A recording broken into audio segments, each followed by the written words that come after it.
Everybody, it's Bob Bazenko, co-host of the Green and Red podcast, and I'm here with Scott Parkin, and we have something new for all of our viewers.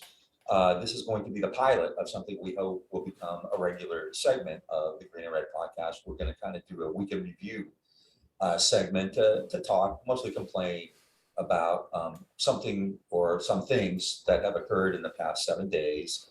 So we often refer to Green and Red podcast as GNR, and today GNR kind of stands for Groaning and Ranting because we're going to be kind of venting a lot about certain things that have gone on. But before we start bitching and moaning and arguing, we want to pay tribute and actually celebrate somebody who's very important to the left who died earlier this week, Ed Asner. And I know Scott is always the go-to guy when we're talking about pop culture and television and movies and things like that. And so you want to say a few words about what Ed Asner meant to those of us on the left? Yeah, and I love pop culture. I love film and even television when it's good television. And so when that merges with politics, particularly left politics, it's always an interesting thing to me. But this week, Ed Asner passed away at the age of 91 after a very storied acting career. He had a career on Broadway, television, and in film. Film-wise, he's most known for the 2009 movie Up, which was a Pixar film. But then he's also was even more known for his television roles on shows like The Mary Tyler Moore Show and Lou Grant. What's less known, but should not be, is his political work. Uh, in his obituary, the Associated Press described him as a liberal, but he was actually pretty far away from that. During the 1970s, he was actually an early member of the Democratic Socialist Organizing Committee, which was started by Michael Harrington. Uh, and when DSOC, as it was called, actually merged with another group called New America to become the Democratic Socialists of America, Asner was also an early member of DSA. And we have a lot of things that we could say nice about DSA, and there's a lot of things we can not say nice about DSA. But it has become a somewhat important political organization, especially recently. But I just want to a couple of quick quotes from Asner is that he said that when we discuss socialism rationally, it will be as if a heavy curtain has been lifted from man's eyes. He also said socialism means a thing that will curb the excesses of capitalism, the increasing wealth of the rich, and decreasing wealth of the poor. I'd like to see a national guarantee of health, a national guarantee of education through college, fair housing, and sufficient food. And Asner was talking about this stuff in the 70s and 80s and beyond. And from 81 to 85, he actually was the president of the Screen Actors Guild. And that was the Reagan years. I'll also say that Reagan himself was president of the Screen Actors Guild, as was Charlton Heston, two notorious figures on the right. But Asner was a militant leader of SAG, the Screen Actors Guild, where he went to the mat often for SAG members. He was also very critical of Reagan and Reagan's war on the workers to the point where he joined air traffic controller picket lines in solidarity when in 1981 when Reagan basically went to war with the air traffic controllers. And then the other notable thing about Asner is that he was also very critical in the 80s of Reagan's foreign policy. Asner, was an outspoken critic of apartheid in South Africa, which was supported by the Reagan administration. And then Asner also became one of the most prominent foes of the Reagan administration's support for right-wing regimes in Central America. He actually co-founded a group called Medical Aid for El Salvador and was active with the Committee for Concern for Central America. And in 1982, he and a group of actors and activists appeared outside the U.S. State Department to announce that they had raised $25,000 to aid Salvadorans who were victimized by the regime. We've done shows in the past on Central America, and so this was a component of that Central America solidarity movement that was going on. I'll also say about Asner is that Lou Grant was actually canceled, and so there's some controversy, some question, and in Asner's eyes, the show was actually canceled because of his political activism. And we'll include actually an interview in the show notes with Asner talking about that in an interview. And so just this week, we want to just really pay tribute and remember Ed Asner. Yeah, Rest the in show power. was still getting good ratings. There was also the other day, Michael Moore had a nice tribute to him. He said when he was doing Roger and Me, and he was pretty much an unknown at the time. He wrote to a bunch of kind of like lefty celebrities asking for help. And Ed Asner wrote back kind of in his gruff way saying, I don't know who the hell you are, but here's $500. We should do that for the Green and Red podcast, actually. Yeah. And also, let me point out, my favorite Ed Asner role was Ed Wuncler, who Asner was playing against type as this kind of really corporate titan crypto fascist who owned the community where Robert Freeman lived with Huey and Riley. So rest in power, Ed Yitzhak Asner. Now we get to complain and argue. And I know one issue that Scott and I have been talking about a lot because I'm currently in what I call Taliban Texas, and Scott grew up here, and Texas has been the eyes of the world, are on Texas right now, and mainly, well, for a million different reasons, right? COVID rates are out of control. The governor let 700 people freeze to death, and the senator ran off to Cancun, and just too much to talk about. But in particular, this week, Texas has passed the most insane and intense anti-abortion law that we've seen. And what kind of brings back memories of the Fugitive Slave Act. It's going to pay people to snitch on women who it thinks are getting abortions, and fine people who somehow assist that. They The Uber they're driver, putting right? bounties on They're putting people who bounties, yeah. get abortions and people who support them in getting abortions. So if Yeah. you're an Uber driver and drop someone off at an abortion clinic, then you are indeed a target of a anti-choice bounty hunter. Let's just call Yeah. them that. And I mean, there's not a whole lot we can say to condemn this because I think everybody on the left and people not on the left, that's the thing, being in Texas, I don't even think the majority of Republicans supported something this brutal. So by no means does it have majority support, even here in Texas. It's way out, which is kind of what the Texas Republicans do, right? They do the most insane thing possible, then they double down on it. And it's easy to condemn that. But one thing I think that we've talked about a lot in the past is that this law didn't just appear the other day. It's been in the works for months. This is the second special session because remember, Texas has also restricted voting rights. It's allowing you now to have permitless carry, so you could bring a gun wherever you want. It's just a pretty insane place. But one thing we want to talk about is the fact that even though this has been in the works for months and months and months, unfortunately, not a whole lot was done by the people of Texas to do anything about it. There were a couple performative kind of protests with Beto O'Rourke there, but and this is a problem that we highlight a lot on the show, and I just want to know what you thought of that because, obviously, with with something like this going on, some kind of campaign at the state house or targeting Abbott, might have at least put more pressure on them, but nothing like that happened, and you told me an anecdote yesterday about people are kind of finally saying, oh, maybe we should have done something. Yeah, I would. A couple of things. One,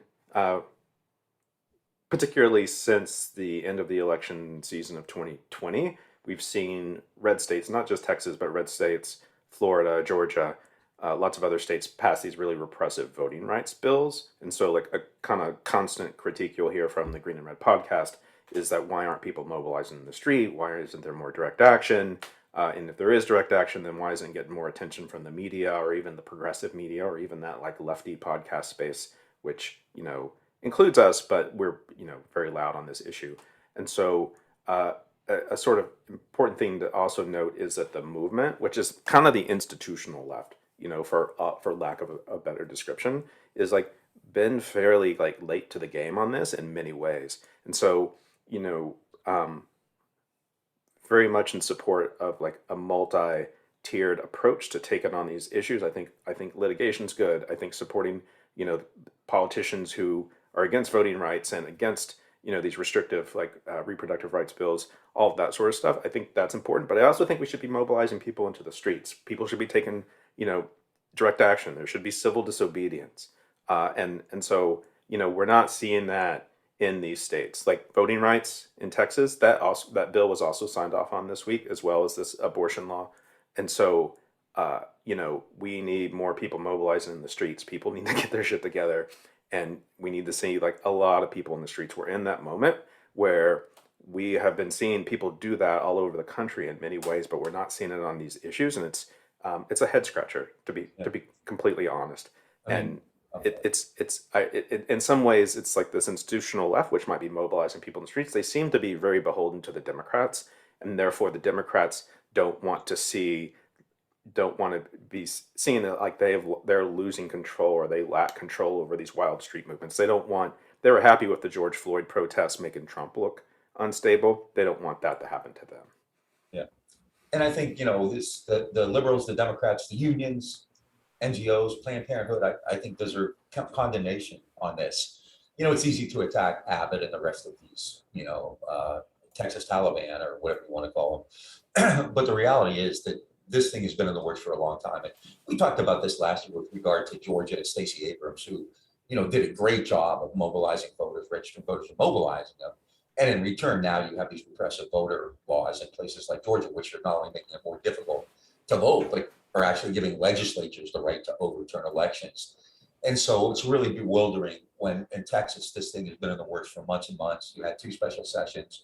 Everybody was so excited when these legislators went to Washington, but you knew they were going to come back. There was no doubt about that. They were going to fold. They were going to come back, and they did. In the meantime, with all these months, nothing was happening. People weren't jamming the state house. People weren't blocking traffic. People weren't going to Abbott's offices. People weren't doing protests wherever Abbott was. People, I don't know of any corporate pressure campaigns. And actually, the sad thing is, and we've done many shows on this, is the main resistance in the past 6 months has come more from like mega corporations than from people in the streets. And, they've often relied on the courts, and we've seen that's futile, right? And this gives me a chance to do something I really like to do, which is once again to excoriate as strongly as I can Hillary Clinton and Ruth Bader Ginsburg. If Clinton had gotten off her ass and maybe campaigned a little bit in 2016, this might not have happened. Kavanaugh and Barrett and Gorsuch wouldn't be on the court. I found the other day, you get those a year ago Facebook things. And in 2016, there was a poll done in late October where Clinton was ahead by 14 points. And she went to the Hamptons and she was partying with celebrities, right? And did not run. And I know like liberals hate it when I bring that up and they get very upset with me and they start talking about Russia and everything else. Hillary Clinton deserves, her legacy is going to far outlive us. Her horrendous, horrific legacy. The Republicans were smart enough that year to ditch Jeb Bush. They understood that he was a weight around them, that the past was a nightmare. The Democratic Party did everything it could to give Hillary Clinton a coronation, and look at what it brought them. And also Ruth Bader Ginsburg, the notorious RBG. If she had been a Republican the day she was diagnosed with pancreatic cancer, they would have sent her fishing without Leary. They made Kennedy resign, even though there were no rumors that he was going to resign. He had no health problems. They got rid of him. Ruth Bader Ginsburg became a hero. They should have kept her on life support. And right now, you're seeing the same goddamn thing with Stephen Breyer, who should be gone. You and I aren't the biggest advocates of electoral politics, but if that's the game you're going to play, then fucking play it the right way. The Democratic Party had one guy who plays hardball, sort of James Carville, and Carville's a punk, a rookie compared to who the GOP a corporate is. hack. Yeah, he is, right. So I think that this should be a wake up, and I know Biden has said he's going to campaign on this. I mean, this is the Democratic Party and liberals in a nutshell. You have an issue on which you have strong public support. You have strong public support on guns. You have strong support on abortions, on doing something about the medical system. Most people support wearing masks. Most people support mandatory vaccinations. And the Democratic Party runs away from all of it. They run scared, even when a majority of people, and even corporate America is requiring vaccinations, right? So, I mean, this has to be a wake up call. What you saw last summer, I think, was really, instructive in that regard. I actually walked by the corporate office of a major financial asset manager based in San Francisco yesterday that starts with a B. I'll just say that. And they have actually a big sign at their doors like, you cannot enter this building unless you are fully vaccinated. Yeah. Well, Citibank and Goldman, I think, are requiring all of them to be vaccinated. And, issues like, I mean, a lot of these businesses now, these corporations are, I mean, it's clearly not equal, but you now have women at high levels in these corporations, just like, African Americans voted in corporate America, created this kind of voting rights consortium. And, so Texas is not doing itself any favors. I think it's telling that Fox News didn't cover this last night, because they know that this is like ultimately, politically, it could be really damaging. But that would require a living, breathing opposition party. And I'm not sure we have one in the United States. I'm pretty sure we don't, in fact, which means that like last year, where more or less spontaneously 25, 30 million people went into the streets. And what they did was essentially tell everybody business as usual has stopped. And in turn, that created momentum for like corporate America to defend Black Lives Matter. And this is another case. The other day I was looking at data on September 1st, 2020. So the protest began in late May. So that's 3 months later. Black Lives Matter and protest still were popularly supported. And now you see political scientists, these liberal hacks like Rory Teixeira, who is Neera Tanden's, boy over there at the CAP, talking Center about, for American Progress. yeah, defund the police ruined the Democratic Party's chances. They were supposed to win big and they couldn't because of defund the police, or their association with this militancy ruined them. Keep in mind that in Georgia, in January of 2021, two candidates, one African American and one Jewish, won Senate campaigns in which the GOP's only line was they're socialist and they're going to defund the police, and they won. And so again, the Democratic Party, as it's doing right now with these abortion issues, runs scared, and the opposition runs scared, which means, the point of, to me, voting for Biden, which I did, and defeating Trump, which I think was essential, wasn't because Biden was going to somehow move to the left or be a great guy. He is who he is, right? And honestly, like getting out of the war in Afghanistan, which I think we'll talk about in a minute, I think was actually a great move, and the fact he's defending it is a good move. But they're not going to save you. These guys aren't going to save you. And you spent your entire activist career, kind of trying to convince people that you need to organize, and the point of defeating Trump was to give you space to do that. And I know, are you seeing like people who are kind of like now saying, okay, we really need to kind of ramp this up because the courts certainly aren't going to do anything for us, and No, and we didn't mention that, or maybe we did mention, but the Supreme Court 5-4 yeah, decision basically rejected any sort of like overturn this. didn't say anything about it. Just decided not to take up the case, with Roberts voting with the kind of pro-choice people. So Roberts is now their liberal, right? Yeah. One thing I want to note is a quote you shared with me from another professor in Texas. It should be noted that September 3rd, 2016, 5 years ago today, was a significant day at Standing Rock. It was the day that the private security unleashed dogs on native protesters. But this professor says this is perhaps a good day, especially in Texas, for remembering the power of mass resistance. 5 years ago on this day, September 3rd, 2016, private security guards for the Dakota Access Pipeline set dogs on indigenous water protectors at their protest camp near the Standing Rock Sioux Reservation. Solidarity was immediate, and the encampment grew into a powerful site of resistance. While the struggle is far from over, the campaign of mass defiance, roadblocks, and civil disobedience showed the power of mass action in creating new terrains of struggle and mobilization.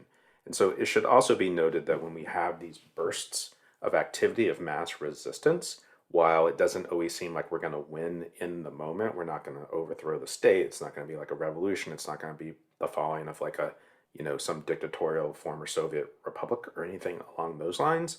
It should be noted that further down the line, after this sort of noted direct action, this noted civil resistance, is that things change, and they actually can change pretty quickly, and so it's an important thing to notice. And so I would also hope that our audience, who's tuning into the GNR Weekend Review or whatever, also who are based in Texas, kind of note this. It's like sort of time to mobilize. It's sort of time to organize. It's also time to take a lot of action.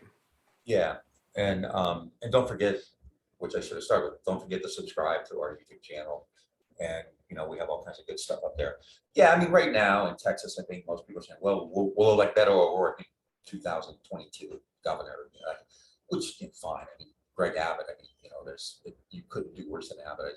I've always pointed out that the golden age of Texas politics since I've been here, and I'm not being facetious here, was the George Bush governorship. That's the most enlightened and progressive government we had here. So that's how bad it is. And so, yeah, people need to get out. They need to really get into the streets. And kind of basically let them know that there's no business as usual. I mean, voting's a tactic. If you want to vote, fine, but by itself, especially when you have a Supreme Court who's not accountable to anybody. Yeah, I do want to note that it's just like one of the many tools in the toolbox, I guess you could say. And there Yeah. needs to be a whole lot more. This not something that you do, yearly or biannually or every 4 years. Okay, and one other issue, and Scott may have something else to bring up afterward that I think is worth talking about, is the kind of bizarro world we saw this week where the alleged liberal and democratic media, which has like loved Biden and hated Trump, has now turned on Joe Biden, not because he and Joe Manchin are monkey wrenching any kind of, laws that might impact people's lives or anything like that. Is because Biden had the temerity, the absolute insane, whatever cowardice in their minds to withdraw troops from Afghanistan. And he doubled down. He said, yes, I'm withdrawing troops. I'm getting out of a forever war, and we're not going to have a forever withdrawal. And the media is just lambasting him for that. It reminds me of Dylan's song, Rosemary, Lily and the Jackals. Rosemary was looking to do one good deed before she died. And that's kind of what Biden's done. And apparently, I did not know this in 2009 when Obama ramped it up. Keep that in mind. And when you talk about DAPL, that was Obama sending those troops, authorizing that repression. But in 2009, when Obama increased troop numbers from like 30,000 to almost 120,000, Obama nearly quadrupled troop presence in Afghanistan. Biden was against it. Biden opposed that in 2009. I did not know that because he was clearly very active in actually getting this stuff started in 2001 and 2003. But I mean, wasn't that crazy to see these like media who like hated Trump, despised Trump, now turning on Biden because he actually got out of this disastrous war that's cost $2 trillion and killed, who knows, probably 250,000 people all told. Yeah, and I just want to kind of like note a couple things in the media and probably in future episodes of this, we'll probably have a little bit of our video and audio game down a little bit more. But like the press is actually elevating figures which are, coming out against Biden in the support of in the support of withdrawing the troops. One is Leon Panetta, the former defense secretary under Obama, who said, our work is not done. We're probably going to have to go back in when Al Qaeda resurrects itself as they will with this Taliban. I think these are folks who are like addicted to empire. These are folks who are addicted to war. The other one is an old friend of Bob's, and his name is H.R. McMaster. McMaster said, it's time to reverse course, even though, we just pulled the troops out on like Monday. He was on CNN, he was on Meet the Press talking about this. We have a sustainable effort in place that if we had sustained it, we could have prevented what's happening now. And so McMaster was also one of the people when he was national security advisor for the Trump administration, when Trump wanted to pull the troops out too, because he had campaigned on ending forever wars. McMaster is one of the people who advocated long and hard before Trump fired him via tweet to like stay in Afghanistan. And so, it should be also noticed that we're not seeing people who are advocating for the end of the war or the end of the withdrawal getting these like kind of primo speaking slots on CNN, on NBC, on etc. And so instead they spend a lot of time elevating the sort of like empire managers, as it were. Yeah, McMaster, I don't like because he wrote a book on a topic very similar to mine. Mine came out a year earlier. Mine's a lot better, but I'm not a HR. I just call him HR puff and stuff. But we were at a conference and he said, I'd like to talk to you about your book. Can we meet for breakfast? Like, so it's like he wanted to meet at like 7 or 7:30 a.m., which for me is not difficult. It's difficult because like when I go to conferences, I tend to go out and have fun. And so I dragged my ass downstairs for coffee. He never showed up. So fuck him. Anyway, but I think Mullen, was it Admiral Mullen who had been chair of the Joint Chiefs stuff? I think he defended Biden's withdrawal. Within the next week or two, we'll be talking to Andy Basevich, who's a great military, like really awesome, and I know he'll have a lot to say about this. But yeah, the defenders of empire are running scared, and it's as if Afghanistan never happened. I mean, this utter disaster right? And we did a show last week where we talked about, how this got started actually in the late '70s with Jimmy Carter and Zbigniew Brzezinski. I was on Flashpoints with Dennis Bernstein just a few days ago, and we talked a lot about this as well. And the U.S. media likes to start with 911 because once you invoke 911, you can't really say anything critical. But the reality is the U.S. actually created the Mujahideen, which morphed into Al Qaeda, which morphed into Taliban. The U.S. supported and essentially created and supported the Northern Alliance after 2001, which was repressive and brutal. The United States between 2015 and 2020 flew over 13,000 drone strikes in Afghanistan, including an attack on a hospital, including attacks on bridal parties and things like that. And so for the media to somehow continue to support this is utterly preposterous. I don't think politically it's going to be much. Nixon is remembered as the guy who ended the Vietnam War. And when the U.S. finally withdrew in 1975 for good, Jerry Ford didn't really say a whole lot about it. And it really wasn't much of a campaign issue. It wasn't a campaign issue at all. And, with COVID and with Texas abortion laws and all kinds of other crazy shit, I think within a month, Afghanistan is just going to fade away. I don't see that really being, American people, and this is another thing, like, the way the media acts or the way the Democrats act. In the first poll we done, I think it was like 67%, it was like 2/3 supported withdrawal. And now those numbers are coming around because CNN and Fox and all these media, not just the crazy right-wing media, but pretty much all media now are attacking this withdrawal in these really bizarre Cold War terms that were insane in 1945, and they're still even more insane in 2021.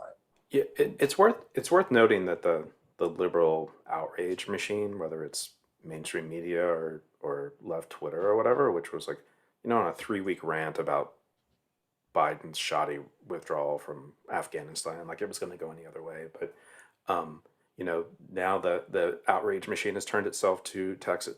What this small minority of the far right in Texas has done around reproductive rights, and if anything, the anti-abortion law is a gift for for the Biden administration, because one, there's a whole lot of independents and probably Republican leaning women who are now going to be like, we need to fight back against these people.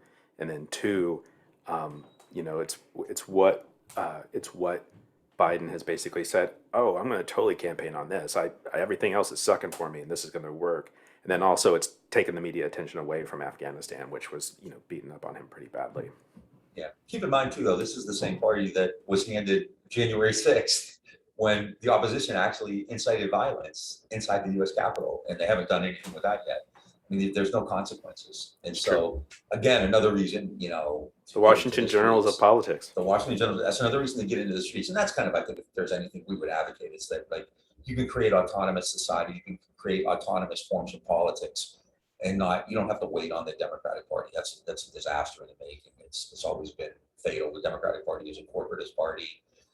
And, I mean, there are differences clearly, as bad as the Democrats are, and they're pretty fucking bad. And Joe Manchin and Kristen Sinema are as bad as it gets. But when you live in Texas with the likes of Abbott and Paxton and Dan Patrick and Cruz and Louis Gohmert and Chip Roy and Ronnie Jackson, it's hellacious. It's hellish. And, for a while, I thought Florida was kind of catching up with Texas, but like that's kind of whenever that happens, Texas is kind of a whole lot of moment. They up the game this week. Texas, like, there's no way you go low, we can go way lower in Texas. So luckily here in Houston, in the Harris County area, we have a pretty progressive, actually, as far as elected officials go, really, really good county judge, Lena Hidalgo. But this state is really hellacious. It's, I'm not trying to be Orientalist or anything like that, but there really are comparisons to the Taliban here, and I'm not being facetious. I mean, what you have is this kind of theocracy. Noam Chomsky used to say that, when people were talking about Iran in the late 20th century, the early 21st century, Chomsky always pointed out that you have theocrats in the United States who actually believe that, the world was founded 4,000 years ago, and these are the people now who are saying, that, you shouldn't wear a mask because God can't see your face and shit like that, which is amazing. I think it was Jim Baker said that God can't see your face if you wear a mask. I mean, does God need like eyeglasses? Does he need like bifocals? Like, how could God not see your face? I don't understand that. So So you have people in the United States who are very much like that. They are running this jihadist campaign against, and these are fundamentalist Christians, and a lot of actually hardcore Catholics too, who are just as bad. They don't get the same attention, but they're just as bad as the crazy evangelical. So it's in a bad way. This has not been a great week. We lost the great Ed Asner, and then we saw Texas do this, and we see the media going batshit over actually ending a war. So, do you have any last things to say? Anything you want to bring up, or anything you want to yell and scream about? You've been a lot more timid and placid than I've been today. It's like I'm feisty. Yeah, yeah, I'm scrappy. you're not as, yeah, you're very scrappy. We're a scrappy crew here. Yeah. I don't know if I have anything else. I would just say that all of this, we can change a lot of this, or we can at least try and change a lot of this if we all just get in the streets and we organize. So just that as a final message. There are like way, way, way more of us than there are of them. So we thank you for being part of this pilot, this new experience. Please subscribe on YouTube, leave comments, wake up your neighbors, and tell your kids to watch this and send it around. And support us in any way possible. Follow us on social media. You can even send us money. Scott can tell you how to do that if you're so inclined to send us a few bucks a month on Patreon or whatever. So. Yep. Check us out on patreon.com/Green Red Podcast to become a recurring donor. We have donors who give us $1 a month. We have donors who give us $50 a month. Join us. Join our scrappy little media, radical politics media endeavor. Or you can go to our website and hit the support button. And our website's greenredpodcast.org. And hit that support button and make a one-time donation if you don't want to become a recurring donor. And remember to think globally and guillotine locally. Yep. Talk to y'all soon.